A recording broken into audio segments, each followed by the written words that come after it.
ಹಸಿನಿಂದ ತಯಾರಿಸಿದಂಥ ಒಂದು ಬಿರಿಯಾನಿ ಕೂಡ ಸವಿದೆ, ಭಾರಿ ಒಳ್ಳೆ ಇತ್ತು. ವೆರೈಟಿ ಯಾವ ರೀತಿಯಲ್ಲಿ ಈಗಿನ ಮಕ್ಕಳಿಗೆ ಗೊತ್ತಿಲ್ಲ ಅದೆಲ್ಲ ಈಗ ಈ ಒಂದು ಎಕ್ಸಿಬಿಷನ್ ಅಲ್ಲಿ ತಂದು ತೋರಿಸಿದ್ದಾರೆ. ಈ ಒಂದು ಎಕ್ಸಿಬಿಷನ್ ಸಕ್ಸಸ್ ಆಗಲಿ ಅಂತ ಶುಭ ಹಾರೈಸ್ತಿದ್ದೆ.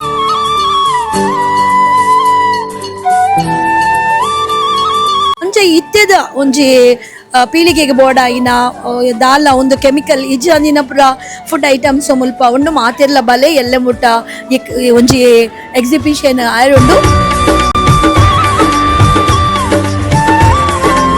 ಲಾಸ್ಟ್ ಟೈಮ್ ಕೂಡ ಬಂದಿದ್ದೆ, ಬಹಳ ಸೊಗಸಾಗಿ ಉತ್ತಮವಾಗಿ ಕಾರ್ಯಕ್ರಮ ಮೂಡಿ ಬಂದಿದೆ. ನೋಡಿ ಈಗಲೇ ಶಾಪಿಂಗ್ ಮಾಡಿ ಇಷ್ಟೊಂದು ಪರ್ಚೇಸ್ ಮಾಡಿದ್ದೇನೆ. पोनोसू आणि आंबो हांगा सर ताजो संभ्रम चलून आसा. तुमी सुमेस्तांनी पुरसोत करून येया.